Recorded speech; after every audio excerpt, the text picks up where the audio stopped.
আওয়ামী লীগের বিরুদ্ধে মামলা তুলে না নেয়ায় বৈষম্য বিরোধী ছাত্র আন্দোলনের সমন্বয় কুপিয়ে জখম করেছে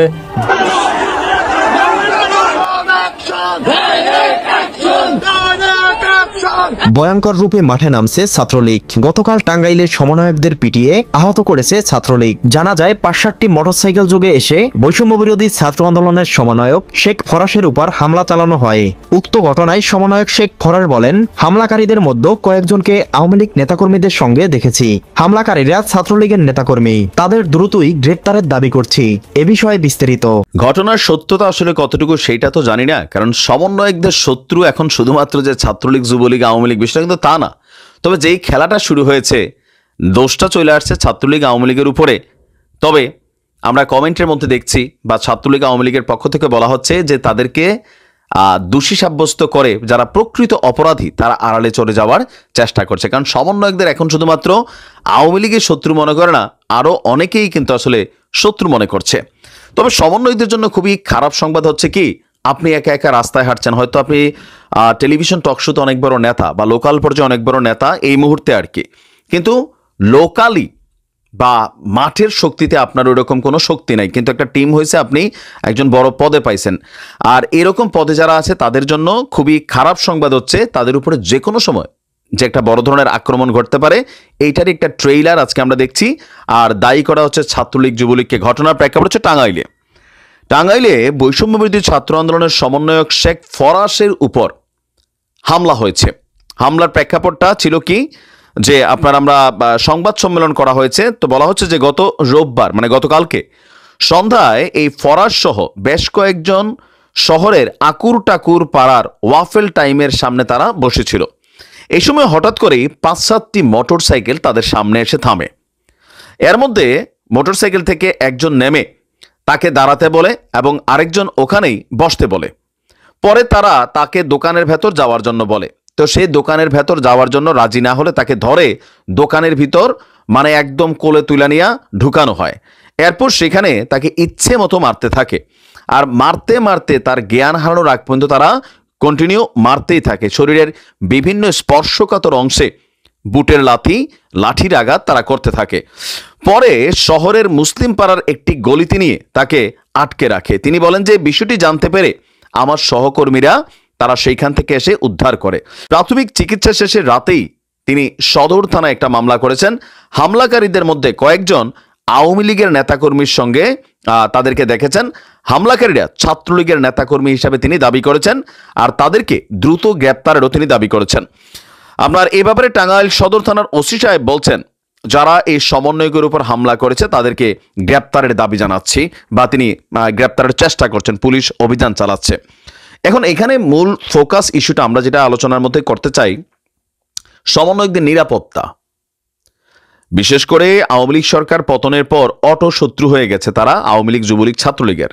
এর বাহিরে গেল ৫-৬ মাসে তাদের বিভিন্ন বক্তব্যের কারণে কিন্তু তারা অনেকেরই শত্রুতে পরিণত হচ্ছেন। আবার ব্যক্তি জীবনে আমার আপনার অনেকেই শত্রু আছে না? আমরা রাজনীতির বাহিরে কিন্তু ব্যক্তি শত্রু অনেকেই লালন পালন করি।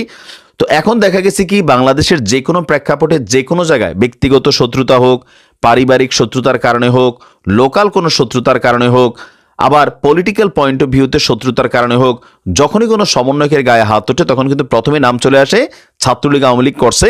এটা জাতির একাংশ আমরা বিশ্বাসও করে ফেলছি, কিন্তু প্রকৃতপক্ষে সবগুলা ঘটনায় যদি ছাত্রলীগ, যুবলীগ জড়িত হয় তাদেরকে গ্রেপ্তারের দাবি জানায়। কিন্তু প্রশ্ন হচ্ছে যে সবগুলা ঘটনায় কি তারা জড়িত, নাকি এখানে প্রকৃত যারা অপরাধী তারা অনেকে পার পেয়ে যাচ্ছে? কারণ আমার কাছে মনে হচ্ছে ছাত্রলীগ, যুবলীগ, আওয়ামী লীগের কি আসলে এতটা মাথা খারাপ অবস্থায় আছে যে প্রকাশ্যে গিয়া তারা মানে মুখ দেখাইয়া একজন সমন্বয়ককে তুলে নিয়ে আসতেছে, আবার সেই সমন্বয়ক তাদেরকে চিনতেছেও তারা আওয়ামী লীগ, যুবলীগ, ছাত্রলীগের কর্মী। মানে বিষয়টার মধ্যে একটু তো ঝোল ফিল হচ্ছে আমার কাছে। তবে তিনি যেহেতু বলছেন তিনি তাদেরকে চিনেন, তো নিশ্চয়ই পুলিশ তাদের গ্রেপ্তার করবে। তবে সমন্বয়করা একটু সাবধানে থাকতে হবে, কারণ ঘটনাগুলো আরো মারাত্মক পরিস্থিতিতেও যেতে পারে। একটা কথা শুনেন ভাই, 2 দিনের বৈরাগী যখন ভাতের বলে অন্ন, তখন তার এই অবস্থাই হয়। আরো হবে, সামনে কি আরো হবে। এই সমন্বয়কারীরা তারা ভাবছে যে দেশটা হচ্ছে আমার বাপ দাদার আর সবাই হচ্ছে ভাড়াটিয়া। মানে এই দেশটা পরিচালনা করব আমরা, আর এই দেশ চলবে আমাদের কথায়। আমরা যদি বলি ডানে যেতে, মানুষ ডানেই যাবে, আর আমরা যদি বলি বামে যেতে, মানুষ বামেই যাবে। মানে সমন্বয়কারীরা তারা এটাই এতদিন আসলে চিন্তা ভাবনা করে আসতেছিল প্রতিনিয়ত, যে আওয়ামী লীগের মতো একটা দলকে আমরা উপরে ফেলে দিছি, বিএনপিকেও আমরা উপরে ফেলতে সময় লাগবে না। অতএব আমরা এখন নির্বাচন করব, আমরা নিজেরা সরকার প্রতিষ্ঠিত করব, আমাদের নিজেদের মাধ্যম কিংবা আমাদের নিজেদের ভিতর থেকে একজন সরকার আসবে, আর দেশ পরিচালনা করব আমরা। আওয়ামী লীগ আর বিএনপি কিংবা যারা নাকি 1971 সালকে স্বাধীনতা ঘোষণা দিছে কিংবা স্বাধীনতা আনছে, এই 1971 সালকে আমরা মুছে ফেলে কিংবা 72-এর সংবিধান আমরা মুছে ফেলে আমরা 2024-এর সংবিধান তৈরি করব। হ্যাঁ, এটা কি মানুষ হতে দিবে?